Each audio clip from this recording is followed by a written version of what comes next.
नमस्कार मित्रांनो, पुन्हा एकदा स्वागत आहे आपल्या आवडत्या चॅनलवर, ज्याचं नाव आहे पीव्हीजी द मेक मेंटर. मागच्या लेक्चरमध्ये आपण पाहिलं साइन 0 = 0 आणि साइन 90 = 1 का असते आणि ते कसं आन्सर येते. तर आणि आजच्या लेक्चरमध्ये आपण पाहणार आहोत साइन 30, साइन 60 आणि कॉस 30 आणि कॉस 60 च्या व्हॅल्यू त्या कशा काढायच्या. तर आधी आपण जाऊया साइन 30 साठी. त्यासाठी एक ट्रायंगल काढला. तर ट्रायंगल बघा एबीसी नेहमीप्रमाणे, पण आता अँगल ए आहे हा मी 30 काढलेला आहे आणि त्याचप्रमाणे आता हा 30 आहे आणि हा राईट अँगल ट्रायंगल आहे. 30 + 90 120 झाले आणि ट्रायंगलच्या तिन्ही कोनांची बेरीज किती असते 180. म्हणून राहिलेला किती होणार आहे 60. ह्याला आपण सांगतो 30, 60, 90 ट्रायंगल. ओके, नंतर पुढच्या ह्याच्यात तुम्हाला मिळेल 40/45. ओके, कारण की आपण तेव्हा साइन 45 आणि कॉस 45 ची व्हॅल्यू काढू. सध्याच्या घडीला आपण 30, 60 चे खेळतोय आणि दोन्ही ह्याच्यात आपण साइन आणि कॉस दोन्ही व्हॅल्यू काढणार आहोत. तर मी ट्रायंगल काढलेला आहे. आता ह्याच्यामधून मला लगेच व्हॅल्यू मिळणार नाहीत, कारण की आपल्याला डिजिट मध्ये व्हॅल्यू काढायचे आहेत. तर मी काय करतो, ह्याला एक इक्विलॅटरल ट्रायंगल तयार करतो. आता इक्विलॅटरल ट्रायंगलला काय करतो, खालती ही बाजू वाढवतो. ओके, त्यामुळे काय होईल, इक्विलॅटरल ट्रायंगल म्हणजे काय, समभुज ट्रायंगल. आणि त्याच्यामध्ये इक्विलॅटरल ट्रायंगल मध्ये तिन्ही बाजू पण सेम असतात आणि बाजू सेम असल्यामुळे अँगल पण सेम असतो. म्हणजे हा 60 झाला, हा 60. आता कोणता ट्रायंगल बघायचा तुम्हाला, ट्रायंगल ए सी आणि डी हा ट्रायंगल बघायचा आहे. आता त्यामध्ये बघा हा 60 डिग्री झाला, हा 60, त्यामुळे हा तिसरा अँगल काय होणार, तोही 60 होणार. कारण की 60 + 60 120, 180 मधून 120 गेले, राहिले 60च. आता हा 60 आहे, त्यातले आधीचे 30 आहेत, म्हणजे हे किती येणार 30 डिग्री झाले. इकडचे 60 राहू दे तसेच. ओके, आता मी काय बोललो, समभुज ट्रायंगल किंवा इक्विलॅटरल ट्रायंगल म्हणजे काय, तिन्ही बाजू सेम आहेत. मग आपल्या सोयीसाठी आपण काय करतो, ही बाजू 1 घेतो, ही बाजू 1 घेतो आणि ही बाजू पण 1 होणार. ओके, दर्शवतो असं लाल करतो. ओके, आता झाल्या तिन्ही बाजू 1 1 1. पण आता इकडे आपण 90 डिग्री मारलेला आहे, म्हणजे ही एक बाजू सेम असणार आणि ही एक बाजू सेम आहे. कारण की इकडचा अँगल 30 आहे, इकडचा अँगल 30. दोन्ही अँगल सेम असल्यामुळे त्याच्या समोरची बाजू आहे ना ती पण सेम आहे. ओके, तर ही किती असणार आहे, हाफ हाफ. ओके, परत एकदा सांगतो आपण काय केलं. नेहमीप्रमाणे एक ट्रायंगल काढला ए बी आणि सी.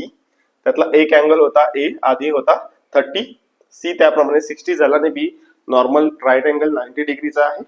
मग मला ऍक्च्युली डिजिट मध्ये काढायचं होतं, डायरेक्ट पॉसिबल नाही. त्यामुळे मी काय करतो, त्याला समभुज ट्रायंगल तयार करतो किंवा इक्विलॅटरल ट्रायंगल तयार करतो. त्यासाठी सीबी ला खालती वाढवून डी पर्यंत आणतो, जेणेकरून ए डी बी हा 60 डिग्री होणार. म्हणजे अँगल डी सी आणि हा मोठा अँगल सी ए डी हा 60 डिग्रीचा झाला. ए ला 2 मध्ये डिवाइड केलेला आहे, सी ए बी 30 आणि बी ए डी 30 डिग्री. ओके, हा 30 30 झाला आणि मी सर्व बाजू सेम असल्यामुळे मी त्याला 1 घेतो, म्हणजे आपल्याला सॉल्व्ह करायला इझी जाणार. म्हणजे 1 झाली बाजू, एडी ची व्हॅल्यू 1, एसी ची व्हॅल्यू 1 आणि सीडी ची व्हॅल्यू 1. ओके, नंतर आपण पाहिलं की ए बी हा परपेंडिक्युलर आहे सी डी वर आणि इकडे आपल्याला दिसतो की ए हा वरच्या अंगाला 30 डिग्री आणि खालती 30 डिग्री आहे. म्हणजे ह्याला 1 ला आपण डिवाइड करू हाफ आणि हाफ मध्ये, अशा प्रकारे झालेला आहे. एक लक्षात ठेवा की इक्विलॅटरल ट्रायंगल आहे, 3 बाजू सेम आहेत, त्यामुळे 3 कोन ही सेम असले पाहिजे. ओके, हा, तर आता आपण पोचलो, सर्वांच्या बाजूंची हे काढली, काय सांगतात त्याला, व्हॅल्यू काढली. पण आता एक बाजू राहिली, कोणती बाजू आहे, ए बी. ए बी आपल्याला लागते का नाही आधी बघूया. आता आपण एक फॉर्म्युल्यावर येऊया basic. Sine theta is equal to समोरील बाजू आपण कर्ण किंवा अपोजिट साइड आपण हायपोटेनस.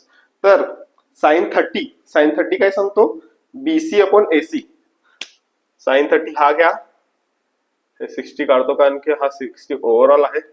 साइन 30 काय सांगतो, बीसी अपॉन एसी, समोरील बाजू आपण कर्ण. ओके, इकडे तुम्ही व्हॅल्यू टाकली तर काय होईल, बीसी ची व्हॅल्यू किती आहे, half divide by AC is equal to 1. म्हणजे आन्सर येणार, सॉरी चुकला, हे आन्सर आलं साइन 30 इक्वल टू हाफ आलं. ओके, आता आपण येऊया कॉस 30 साठी. कॉसचा फॉर्म्युला काय आहे, नेहमी फॉर्म्युला लिहायची सवय ठेवा. लगतची बाजू आपण कर्ण, कॉस 30, परत आपण कॉस 30 वाजवूया. लगतची बाजू AB आणि कर्ण AC आहे. आता AB AC आपला कर्ण 1 आहे, पण AB ची व्हॅल्यू आपण काढलेली नाही. सर्व बाजू काढल्या, आता AB राहिला. आता AB कसा काढायचा, तर तुम्ही थोडस डोकं लावलं तर तुम्हाला कळेल की ACB किंवा ABC हा राईट अँगल ट्रायंगल आहे. राईट अँगल ट्रायंगल मध्ये एक कर्ण माहिती आहे आपल्याला, एक बाजू माहिती आहे, तिसरी बाजू कशी काढायची, तर पायथागोरस प्रमेय वापरायचं.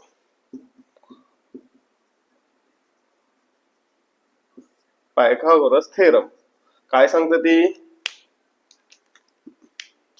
दोन्ही बाजूंच्या काय वर्गाची बेरीज, वर्ग म्हणजे स्क्वेअर, इज इक्वल टू कर्णाचा वर्ग, बरोबर आहे.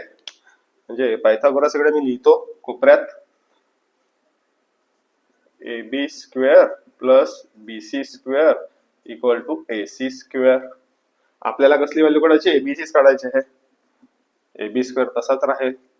BC स्क्वेअर, BC किती आहे, हाफ आहे. आणि AC स्क्वेअर, AC किती आहे, 1 आहे. ओके, बघा आता गंमत कशी चालली ती. हा AB स्क्वेअर आहे, मी या BC ह्याला इकडे नेतो, म्हणजे काय येणार, 1 स्क्वेअर मायनस हाफचा स्क्वेअर. 1 स्क्वेअर काय असतो, 1 मायनस 1 अपॉन 4, कारण की 2 तर स्क्वेअर असतो 4. आता इकडे तुमचे क्रॉस मल्टिप्लिकेशन कामात येणार आहेत. मला क्रॉस मल्टिप्लिकेशन वर पण एक व्हिडिओ काढायचा, खूप जणांचा घोळ होतो. काय होणार, 4 into 1 minus 1 divided by 4 into 1. Okay, म्हणजे 4 मायनस 1 3, 3 बाय 4. हे काय झालं, AB स्क्वेअर झालं. मी काय करणार आहे आता, स्क्वेअर रूट घेणार आहे. आणि स्क्वेअर रूट घेताना काय होईल, 3 तसे स्क्वेअर रूट मध्ये राहणार आणि खालच्याचा होणार 2. म्हणजे AB इक्वल टू √3/2 ही व्हॅल्यू आली आपल्याला. परत एकदा सांगतो, AB ची व्हॅल्यू कशी काढली, ABC ट्रायंगल घेतला, पायथागोरसचं प्रमेय लावलं, AB square plus BC square equal to AC square. इकडची BC स्क्वेअर ची व्हॅल्यू या बाजूला ती मायनस झाली. इकडे क्रॉस मल्टिप्लिकेशन केलं, हा महत्वाचा क्रॉस मल्टिप्लिकेशन आहे, मी पण बरोबर केलंय का बघा.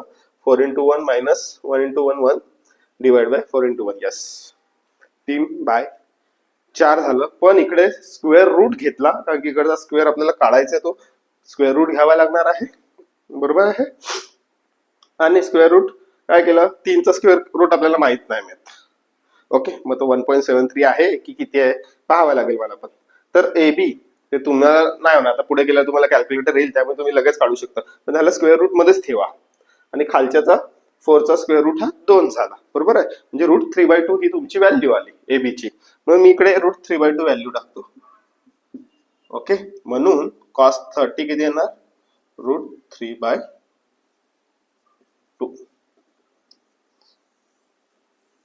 आणि cos sin 30 half. Okay, easy होतं. म्हणजे आता आपण काय केलं, sin 30 ची व्हॅल्यू काढली आणि cos 30 ची व्हॅल्यू काढली. कशी काढली, एक ट्रायंगल काढला, त्याला आपण इक्विलॅटरल ट्रायंगल केला, मग साइडला आपण 1 दिलं आणि नंतरच्या बाजू तुम्ही केल्या जसं सांगितलं. हा हाफ होता, हा हाफ होता, त्याप्रमाणे sin 30 equal to BC upon AC झालं, म्हणजे हाफ आन्सर आलं. आणि cos 30 ला लगतची बाजू झाली, म्हणजे AB ची व्हॅल्यू आपण पायथागोरसच्या प्रमेयाने काढली, बरोबर आहे. हे झालं sin 30 आणि cos 30. आता आपण काढणार आहोत sin 60 आणि cos 60. आता त्यात तुम्हाला कळेल की sin 30 ची व्हॅल्यू ही cos 60 ला कशी जाते ती बघूया आपण लगेच. तर मगाशी आपण पाहिलं sin 30 आणि cos 30 ची व्हॅल्यू, जिथे मी लिहिलेली आहे sin 30 इक्वल टू हाफ आणि cos 30 इक्वल टू √3/2. आता आपण काढणार आहोत sin 60 आणि cos 60 ची व्हॅल्यू. आता मी डायरेक्ट लिहितो, आपल्याला फॉर्म्युला लिहायची गरज नाही, ते पाठ आहेत झाले असलेच पाहिजे. एवढे लेक्चर झाले, आता 2-3 लेक्चर झाले.